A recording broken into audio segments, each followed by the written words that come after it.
Mainit ngayon ang issue ng mga nawawalang sabongero kaya maraming netizens ngayon ang hot na mag-comment at magbahagi sa social media ng mga opinyon at nararamdaman nila patungkol dito.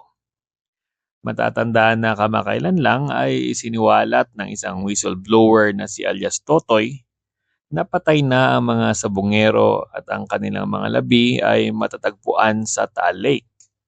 Ayon pa sa kanya, isang big-time businessman ang mastermind nito at may kasabwat daw itong isang sikat na aktres.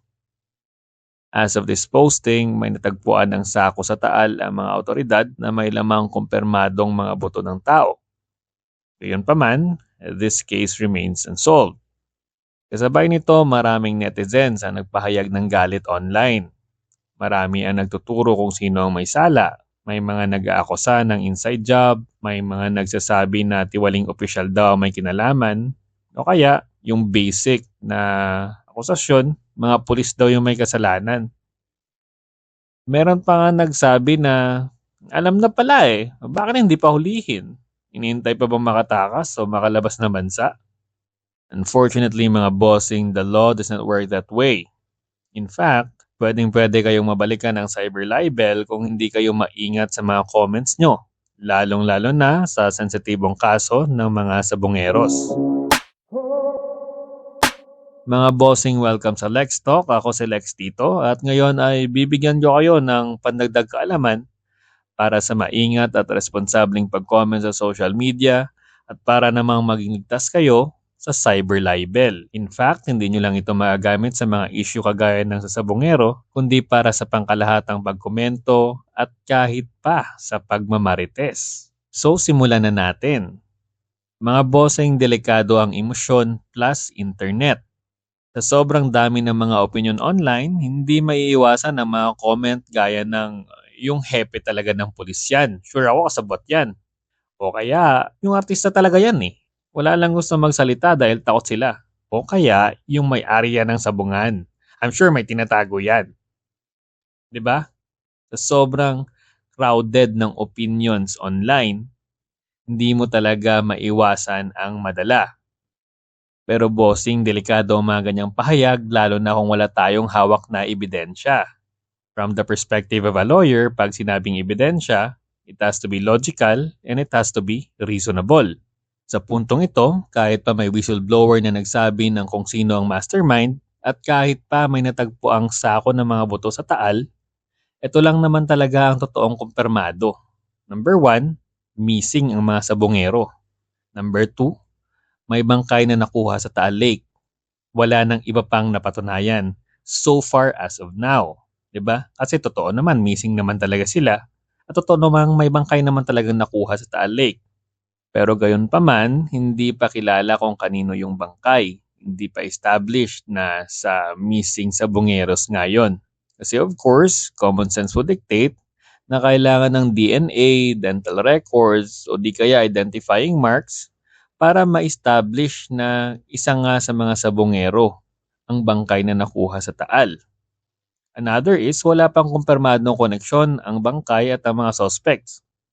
Hindi porke tumugma ang sinabi ni alias Totoy at ang mga kaganapan ay totoo nang si Mr. Businessman at si Madam Actress ang mastermind sa likod ng mga nangyari. Kailangan pa rin ma-connect sila sa mga bangkay. Kaya mga bossing, as of now, ingat muna sa pag-comment at pagsambit ng mga pangalan sa social media dahil pwede itong makasira ng puri o reputation at maging dahilan na masampahan kayo ng kasong cyber libel. Ano nga ba ang cyber libel? Kung pamilyar kayo sa kasong libel noon kung saan ang paninirang puri ay nangyayari through newspapers, magazines, or any form of traditional publication, ang cyber libel ay paninirang puri na ginawa gamit ang internet. Ayon sa batas, may cyber libel kapag may pahayag na nakakasira sa dangal o reputasyon ng isang tao na nailathala or published sa isang public platform kagaya ng Facebook, Twitter, YouTube at iba pang social media at ginawa ng may masamang hangarin o tinatawag na malis. At yes, bossing, kahit hindi mo diretsong pangalanan kung identifiable naman yung tao, pwede pa rin itong ituring na cyber libel. Ano bang ibig sabihin ng identifiable? Well, ito ang mga bagay na nagpapayunik sa isang tao, kagaya ng nunal, tato, birthmark, estado sa buhay, trabaho at kung ano pang automatic na magli-link sa kanya sa sinabi mo. So kahit hindi mo siya pangalanan, kung easily identifiable ang tao based sa pag-describe mo sa kanya, ay pwedeng-pwede kang tablan ng cyber libel. At mga bossing, tandaan nyo rin na hindi makakatulong ang palusot na opinion ko lang to. Maraming nagtatanggol sa sarili gamit ang freedom of speech excuse, wala akong binanggit na pangalan, share lang naman ako, hindi naman ako ang gumawa, o di kaya, totoo naman ang sinabi ko ah. Well mga bossing, tandaan nyo na hindi porke totoo o feeling mo totoo ay ligtas ka na. Dahil ang korte pa rin ang magdedesisyon kung malicious ba ang intention mo o hindi. Kaya what really matters here is kung ano ang naramdaman ng tao na subject ng statement mo at hindi ang intention mo. Your intention will be a matter of defense and it will be a matter of defense in court. Ibig sabihin, material lang ang intention mo kung na-file na ang kaso. Hindi nito mapipigilan ang tao sa pag-file ng cyber libel laban sa iyo. Ang freedom of speech ay may hangganan, lalo na kung nakakasira sa ibang tao. Because the rule is you have to be responsible with how you use your freedom. Hindi pwedeng bato ka lang ng bato at freedom of speech lang ang excuse mo. Walang ganun. Walang ganun sa batas. Ayun, bossing, paano nyo ba maiiwasan ang masampahan ng cyber libel? Well, una sa lahat, iwasan ang akusasyon kung walang ebidensya. Pag sinabing ebidensya, hindi pwedeng sabi-sabi lang kahit pa nagmula ito sa media. Dahil ang trabaho ng media ay ang maghatid ng kwento.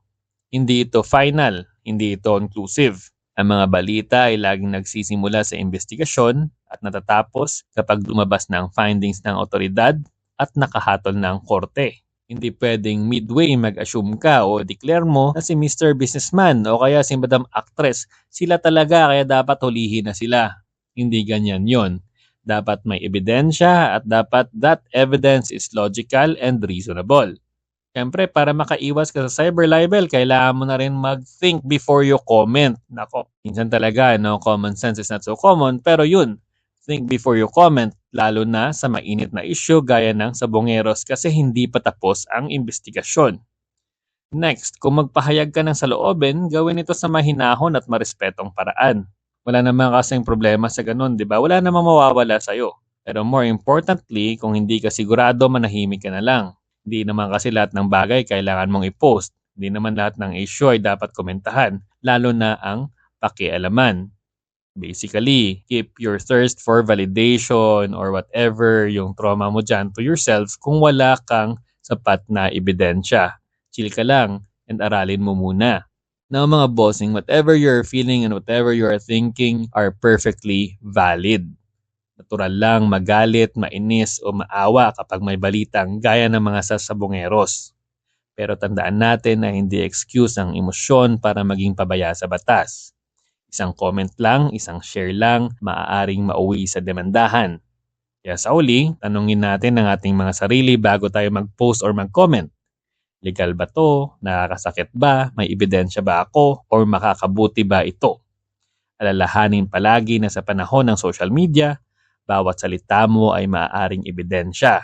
Lahat ng comments mo, lahat ng posts mo, magiging resibo. Kaya kapatid, kaya bossing, wag puro damdamin pag nasa social media. Dapat mag-isip-isip din. So alright mga bossing, hanggang dito na lang muna. Pag-uusapan pa natin lalo ang cyber libel sa susunod na mga videos. So please like and subscribe para naman ma-motivate ako na gumawa pa ng isa. So thank you so much for your time and thank you so much for listening.